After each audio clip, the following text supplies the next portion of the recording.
बातमी धक्कादायक आहे ठाण्यात MSRD अधिकाऱ्याच्या मुलानं जे आहे ते तरुणीला कारखाली चिरडलेला आहे।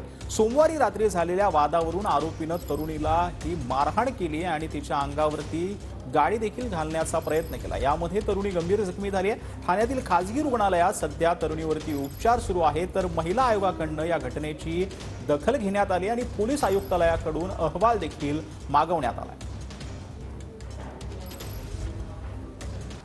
रुपाली चाकणकर यांनी नक्की काय ट्वीट केले ते आपण पाहतो आहोत। महिला आयोगाने घटनेची दखल घेण्यात आली। दिन रात को वो मैरिड था और मुझे पता नहीं था पहले, फिर बाद में मुझे मालूम पड़ा तो उसने बोला कि हम सेपरेट हो गए हैं, मेरा डिवोर्स हो गया है, I want to marry you only, मुझे आपके साथ ही रहना है, मुझे आपसे ही शादी करनी है। ये सब चीज़ें उसने की है। मैं उसके साथ रह रही थी बहुत टाइम से, 4.5 साल से। फिर उस दिन मैं उसको मिलने गई रात को, तो वो अपनी बीवी के साथ था और मैंने अचानक से देख लिया, मैंने कभी ये सब देखा नहीं था।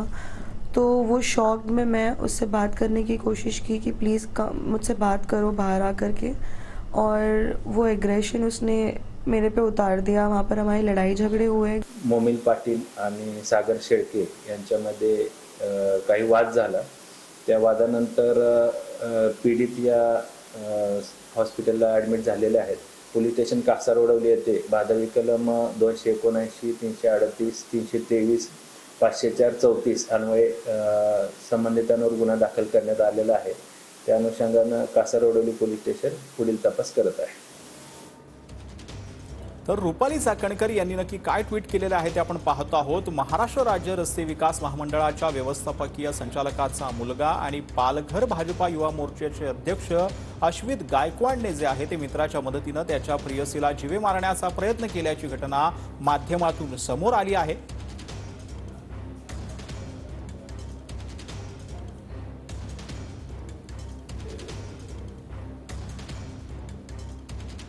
पीडित तरुणी जखमी असून मानसिक तणावाखाली आहे। याबाबत राज्य महिला आयोगाने दखल घेतली असून पालघरचे जिल्हाधिकारी, दंड अधिकारी आणि पोलीस आयुक्त यांच्याकडून तातडीने अहवाल मागवण्यात आल्याचं माहिती जी आहे ती रुपाली चाकणकर ज्या अध्यक्ष आहेत महिला आयोगाच्या त्यांनी ट्विटरच्या माध्यमातून दिली आहे।